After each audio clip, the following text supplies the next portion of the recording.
পর্যন্ত কৃষি ঋণ সুদাসনে মৌকুব করা, তারপরে ফ্যামিলি কার্ডের যে পাইলট পর্ব এটা শেষ করা, কৃষক কার্ড বিতরণ কর্মসূচির উদ্বোধন করা, খাল খনন কর্মসূচির উদ্বোধন করা, বেসরকারি খাতে উপদেষ্টা পরিষদ নিয়োগ এবং ব্যবসায়ীদের সাথে মত বিনিময়, শতাধিক অর্ডিন্যান্সকে সাংবিধানিক নির্ধারিত সময়ের মধ্যে হুবহু অথবা সংশোধিত আকারে এটা আইনে রূপান্তর করা, আর মধ্যপ্রাচ্যে সংগঠিত যুদ্ধের প্রভাবে সৃষ্ট জ্বালানি সংকট মোটামুটি দক্ষতার সাথে মোকাবেলা করা, আর কয়েকটি সংঘবদ্ধ প্রতিষ্ঠানে, কয়েকটি সংবিধিবদ্ধ প্রতিষ্ঠানে নিয়োগ সম্পন্ন করা, পররাষ্ট্র নীতিতে সাফল্যের স্বাক্ষর হিসেবে জাতিসংঘ সাধারণ পরিষদের সভাপতি পদে বাংলাদেশের প্রার্থীর জয়ী হওয়া, এই বিষয়গুলো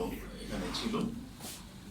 আবার এখানে বলছে যে সরকারের যে 120 দিনের সাফল্য, যে কোনো সরকারের প্রথম 90 দিন, 100 দিন বা 120 দিনকে সাধারণভাবে তার নীতি, অগ্রাধিকার, শাসন দর্শন, প্রশাসন সক্ষমতা, সংকট মোকাবেলার প্রস্তুতি মূল্যায়নের একটি অতীব গুরুত্বপূর্ণ সময়কাল হিসাবে এটা বিবেচনা করা হয়।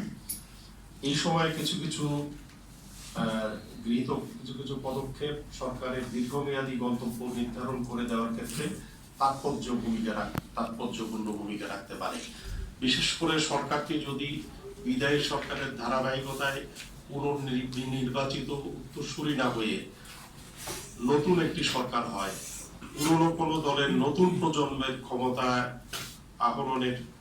আরোহণের ঘটনা ঘটে, অথবা সম্পূর্ণ নতুন কোনো দল বা জোট সরকার গঠন করে, তখন এ ধরনের সরকারের প্রারম্ভিক দিনগুলির গতিবিধি, কার্যক্রম বা প্রতিটি পদক্ষেপ পর্যবেক্ষকদের কাছে গভীর আগ্রহের জন্ম নেয়। সে কারণে আমরা মনে করছি যে এই সময়টা অত্যন্ত গুরুত্বপূর্ণ। সাফল্যগুলোর ক্ষেত্রে যদি আমরা দেখি, তবে কৃষি খাতে স্বস্তি প্রদানের লক্ষ্যে 10,000 টাকা পর্যন্ত কৃষি ঋণ মৌকুফের যে বিষয়টা আমরা দেখেছি, যে এতে 12 লাখ কৃষক এই মৌকুফের আওতায় আসবে বলে সরকার থেকে বিবৃতি দেয়া হয়েছে। আর এই তুলনামূলকভাবে এই ছোট অঙ্কের ঋণ মৌকুফের মাধ্যমে সরকার মূলত সবচেয়ে ঝুঁকিপূর্ণ যে কৃষক শ্রেণীর কাছে সুবিধা পৌঁছে দিতে চায় বলে আমাদের কাছে প্রতীয়মান হয়েছে। এবং আমরা বলতে চাই, অর্থনীতির দৃষ্টিকোণ থেকে এটি শুধু সামাজিক সহায়তামূলক পদক্ষেপ না, বরং কৃষি উৎপাদন অব্যাহত রাখা, গ্রামীণ ভোগ ব্যয় সচল রাখা এবং কৃষকদের পুনরায় আনুষ্ঠানিক ব্যাংকিং ব্যবস্থার সঙ্গে যুক্ত রাখার একটা কৌশল, এটাকে আমরা মনে করছি।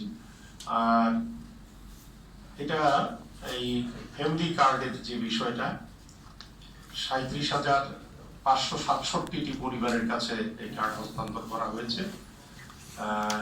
এটা সরকারের যে নির্বাচনী ইশতেহার ছিল সেই প্রতিশ্রুতির বাস্তবায়ন শুরু করেছে এবং পর্যায়ক্রমিকভাবে দেশের সকল পরিবারকে আনুমানিক 4 কোটি পরিবারের কথা বলা হয়েছে ফ্যামিলি কার্ডের আওতায় আনা হবে। এবং এই কার্ডটা সকলকে দেয়া হবে এমনটা না, শুধুমাত্র এটা ক্রাইটেরিয়ার ভিত্তিতে দেওয়া হবে।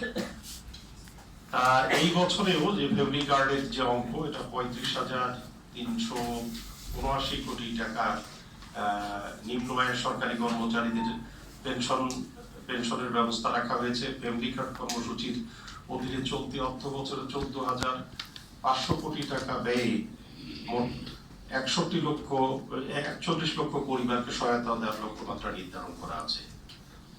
এখানে আমরা বলেছি যে একটি সমন্বিত পরিবার ভিত্তিক তথ্য ভান্ডার গড়ে তোলার মাধ্যমে প্রকৃতপক্ষে উপকারভোগীদের চিহ্নিত করা, ভর্তুকি ব্যবস্থায় স্বচ্ছতা বৃদ্ধি এবং অপচয় কমানোর পাশাপাশি দরিদ্র জনগোষ্ঠীকে ন্যূনতম পুষ্টি প্রদানে এ ধরনের কর্মসূচি কার্যকর ভূমিকা রাখতে পারে বলে আমরা আশাবাদী। তবে এখনো এটা পরীক্ষামূলক পর্যায়ে আছে।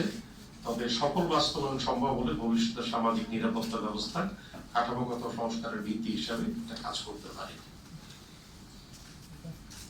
আর কৃষক কার্ড বিতরণ, কৃষি সহায়তা ব্যবস্থাপনার উদ্যোগ, এটা আরেকটা প্রতিশ্রুতি ছিল সরকারের, এবং কৃষক কার্ড বিতরণটা এটা ইতিমধ্যেই করা হয়েছে, এবং 4 বছরে 1,65,00,000 কৃষকের হাতে কৃষক কার্ড তুলে দেওয়ার লক্ষ্য নির্ধারণ করেছে সরকার।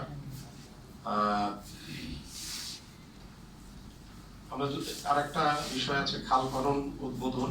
এটা দিনাজপুরের কাহারোল উপজেলায় 12 কিলোমিটার দীর্ঘ সাহাপাড়া খাল খননের মধ্য দিয়ে 16ই মার্চ 2026 এটা উদ্বোধন করেছেন মাননীয় প্রধানমন্ত্রী, এবং সততা আন্তরিকতার সাথে যদি এটা বাস্তবায়ন করে এটাও একটা ঐতিহাসিক পদক্ষেপ হবে বলে আমরা মনে করি। আর বেসরকারি খাত উপদেষ্টা পরিষদ গঠন করেছে ইতিমধ্যেই সরকার। এপ্রিলের প্রথম সপ্তাহে বাংলাদেশ বিনিয়োগ উন্নয়ন বোর্ড বিডা 9 সদস্যের এই কাউন্সিল গঠনের উদ্যোগ নেয়। দেশের নেতৃস্থানীয় কর্পোরেট গ্রুপের শীর্ষ কর্মকর্তাদের নিয়ে ব্যবসায়ী সম্প্রদায়ের সাথে সরকারের যোগাযোগ স্থাপন এবং বিনিয়োগ সঞ্চালনের গতি ত্বরান্বিত করার মানসে এই কাউন্সিল গঠিত হয়েছে বলে সরকারের পক্ষ থেকে বলা হয়েছে। মাননীয় প্রধানমন্ত্রীর সভাপতিত্বে এই কাউন্সিলের প্রথম সভা অনুষ্ঠিত হয়েছে।